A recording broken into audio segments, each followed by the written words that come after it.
Saan mo napulot yan lalaking yan? Sa teleserye pa tayo. Lolo, we met through a common friend. And he is an SEO manager in Singapore. Saan ka nag-aaral? Sa Ukla. Siya ang tinatanong ko. Wala bang bibig yan? Sa Ukla po. Taga saan ang pamilya mo? Sa Mindanao. Nasa Mindanao na ba ang Baguio? Ano po kasi sir, yung mama ko po ay taga Baguio. Yung papa ko naman po ang taga Mindanao. Yes. And how long have you been together? Walang nakakaalam.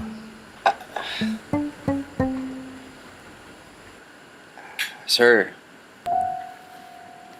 5 years na ho kami. And naalala ko ho yung moment na nakita ko po si Kim. That was 7 years ago and alam ko kung siya ang babaeng gusto kong makasama. Sir, marami na ho akong pinagdaanan. Marami na rin ho akong napuntahan. Pero sa kanya ko lang ho nahanap ang pahinga. Sa'yo ko lang gustong manatili. No, I don't like you. Hindi ka galing sa buena pamilya at hindi ko kilala ang pamilya mo. Catherine, you can do better than this.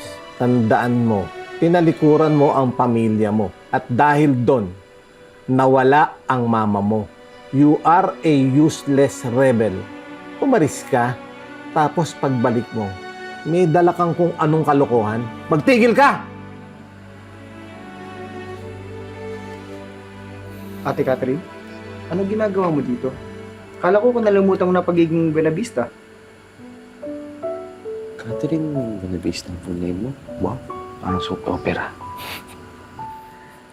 Henry, my dear cousin. This is Julian. He is my boyfriend. And we are here because I want him to be introduced to the family. Boyfriend? Ikaw? Akala ko hindi mo kailangan ng mga lalaki. Tsaka sabi mo, kaya mo tumayo sa sarili mong paa. Enough! Catherine, sabihan mo nga yung lalaki na yan na para magkasundo kami, pakasalan ka na niya at bigyan niyo na ako ng apo sa lalong madaling panahon.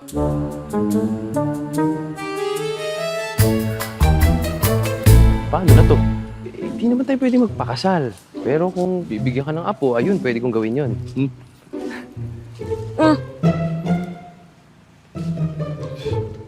Eh, paano na nga to? Hindi naman tayo pwede magpakasal kasi may girlfriend ako. What? Oh no, I'm so sorry. Hindi. Kaka-break lang din naman namin kasi lagalag daw ako. Hindi ako makapag-commit. Para makuha ko siya ulit, magkabalikan kami, kailangan ko na mag-propose sa kanya. Ito, tingnan mo. Oh, ganda. No? Para sa kanya yan. Alam ko na. Huy! Anong gagawin mo, huy? Amin na! Pinag-ipunan ko pa yung kinancel ko yung Nepal para dyan, huy! Huy, ano? Kasal na tayo. Hindi! No way! Hindi pwede! love you, my husband! Hindi pwede! Hindi pwede! Tanggalin mo! Perfect. Lo, baka pinapaikot lang po kayo ni Ate Catherine. Tandaan nyo, iniwan niya po kayo dati, hindi po kagaya ko. Nandito lang. Sa huling pagkakaalala ko, wala akong binibigyan ng karapatan na isang bastardo na magbigay ng opinyon dito sa bahay ko. Pero Lo, simula po ng bata pa po ako, nandito na po ako sa farm nyo. Minahal at nagmalasakit po ako sa lugar na ito. Lolo, hindi kami pwedeng magpakasal dahil kasal na kami! Bakit ka pa dalos-dalos? Hindi mo pa lubusang kilala yung lalaking yan. I do. Mahal ko po siya. Katulad na katulad ka ng mama mo. Mahina ang utak. Kaya laging naloloko eh. Tingnan mo yung walang kwentang tatay mo. Naloko ang mama mo. Madaling nauto! Lolo, huwag mo na idamay si Mommy dito, please. Idadamay ko kahit sino. This is my house. Ako ang Panginoon ng lupang ito. Anyway, wala na akong magagawa. Kasal na kayo.